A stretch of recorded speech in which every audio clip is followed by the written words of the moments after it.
Outsourcing accounting work isn't just a trend anymore. It's become a core strategy for some of the top US firms. But there's a really fine line between it being a huge strategic advantage and a source of constant headaches. The difference? It usually comes down to avoiding a few common but really critical mistakes. So today, we're going to walk you through the 5 biggest pitfalls and give you the playbook to make sure your outsourcing strategy actually pays off. So it really boils down to this, right? Is outsourcing a game-changing advantage, or is it a hidden risk?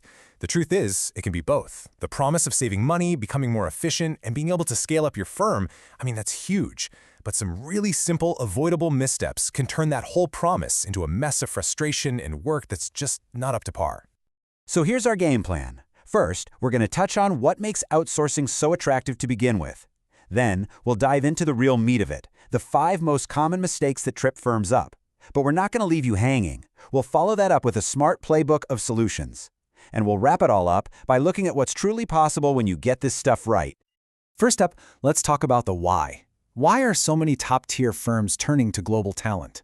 And let me be clear, this isn't just some passing trend. It's a fundamental shift in how successful accounting firms are thinking about operating and growing. And look, the appeal is pretty obvious. Of course, the cost savings are a massive draw, but the real magic happens when you boost your efficiency, when you can actually scale for growth without adding a ton of overhead. And this last one, this is the real key. It frees up your best people to focus on strategy and high-value client work.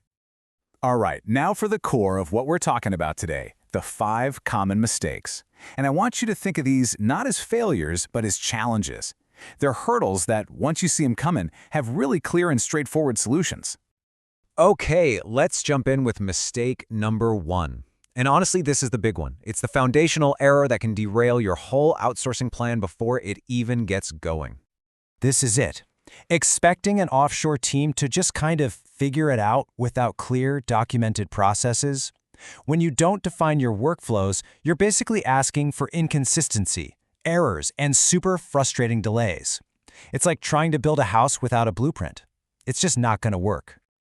So the solution is simple. You have to build that blueprint. That means documenting your procedures and creating templates.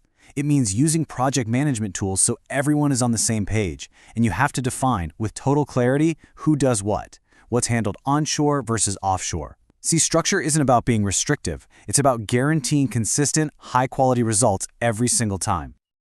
All right, let's move on to mistake number 2. This one is all about the tools and the tech that you're using. You see this happen all the time. Some firms treat their offshore team like they're on a completely separate island, failing to plug them into their core technology. This creates these information silos and huge communication gaps, which makes working together seamlessly pretty much impossible. The answer here is integration. Your offshore team needs secure access to the same accounting and audit platforms your in-house team uses. Using collaboration tools for real-time updates isn't a nice-to-have, it's a non-negotiable. This tech integration is what makes them a true extension of your firm, not just some disconnected resource. Okay, our 3rd common mistake gets into the world of expectations and just plain old communication. This one can be subtle, but boy is it damaging. It's the assumption that these talented offshore professionals will just magically know all the specific nuances of your firm's work without you telling them. And let me tell you, that assumption is a direct path to miscommunication and a lot of errors.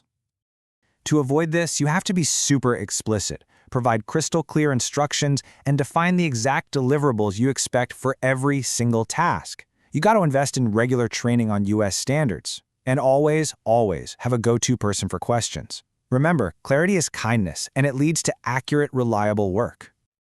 Now for mistake number 4. This one's critical because it can directly impact your firm's reputation.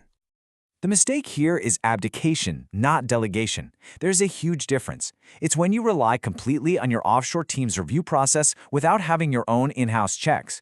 Trust is important, for sure, but outsourcing your final quality control is a massive risk that can let totally preventable errors slip through to your clients. The smart play is to have layered quality control.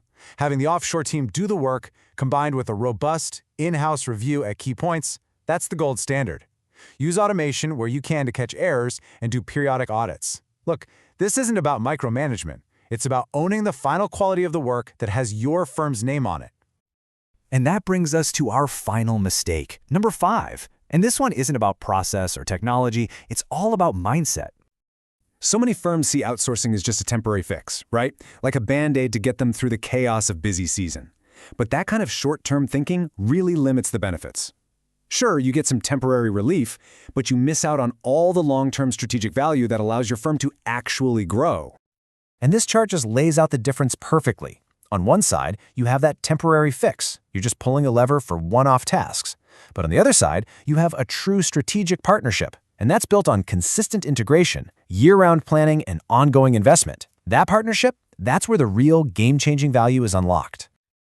Okay, so we've seen all the pitfalls. Let's flip it around now. Let's talk about the playbook and pull all these lessons together into a clear, strategic game plan. And here it is, the whole transformation in one spot. You go from having no clear processes to having documented, tracked workflows. You get rid of those tech silos and move to fully integrated systems. You replace all the guesswork with clear instructions and training. You add that critical layer of in-house review. And most importantly, you shift your mindset from a short-term fix to a true long-term partnership. So you might be wondering, okay, this all sounds great, but how long does it take to see results? You might be surprised. With the right partner and these solid processes in place, most firms start seeing tangible, productive results in just 2 to 3 weeks. That's an incredibly fast turnaround when you get the foundation right. All right, let's bring it all home by focusing on the ultimate goal here. Because this isn't just about avoiding problems, it's really about unlocking a whole new level of potential for your firm. So here's the final takeaway. When you get outsourcing right, it's not just about offloading tasks. It's about building a system that delivers consistently high-quality work, that lets you scale up without breaking the bank, and, most importantly, it empowers your best people to focus on the things that truly drive growth, taking care of your clients. And that leaves us with one final thought. Smart, strategic outsourcing isn't just an option anymore. It's quickly becoming a competitive necessity. Your competition is already using global talent to get more efficient and scalable, so the only real question left is, are you?